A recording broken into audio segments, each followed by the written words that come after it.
ça fait 7 ans jour pour jour que notre fils Hugo a intégré l'IME de Condamine à l'époque.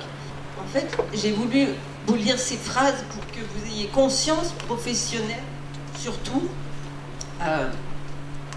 personnel des IME, également direction, également partenaires financiers, de ce que ça peut représenter, en termes, le handicap aussi, ce que ça peut représenter au sein d'une famille. Donc en fait, on a surtout besoin de visibilité par rapport à ce qui se passe concernant nos enfants durant la semaine. Aujourd'hui, avec par exemple la coordinatrice de projet, lors d'une difficulté, on peut avoir un suivi et je pense que c'est important pour vous professionnels de voir que ce que vous nous donnez à nous familles en termes de communication, eh bien nous on l'utilise aussi et on peut vous redire en début de semaine, et ben voilà, nous on a repris ça avec notre enfant et du coup on progresse, on avance ou alors voilà où on en est le lundi matin. Au-delà de cette communication, il y a aussi le besoin d'écoute effectivement des parents. Si on décrit notre projet associatif, la partie parentalité, ce sera qu'on en soit bien convaincu. On n'aura pas d'action durable sans agir sur son environnement.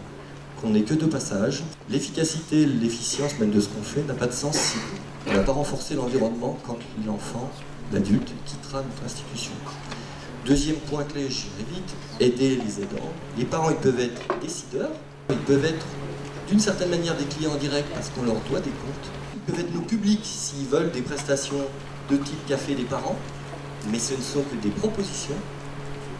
Ils sont des experts, ils doivent être partenaires pour une action durable et ils peuvent être adhérents s'ils veulent militer.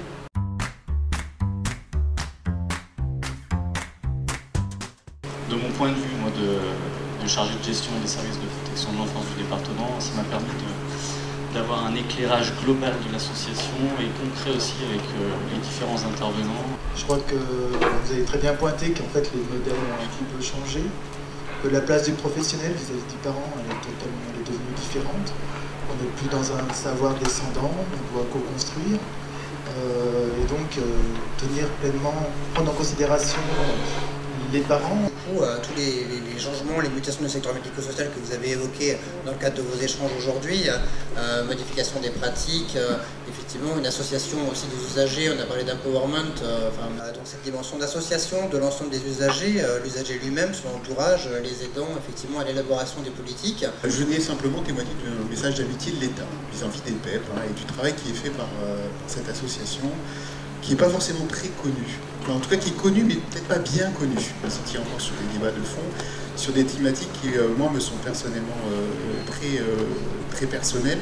Un certain nombre de parents que nous avons entendus aujourd'hui sont des parents qui sont quand même très au clair sur les besoins de leur enfant, mais certains parents qui sont un petit peu, disons, laissés pour compte par la société, se retrouvent quelquefois dans des situations où il leur est difficile d'occuper ce rôle-là.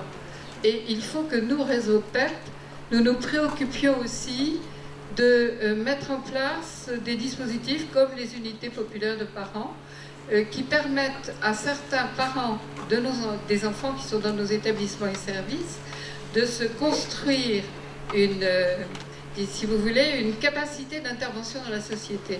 Nous ne pouvons plus être un réseau de professionnels enfermés sur notre quant à soi de professionnels. Nous ne pouvons plus qu'être dans la co-construction.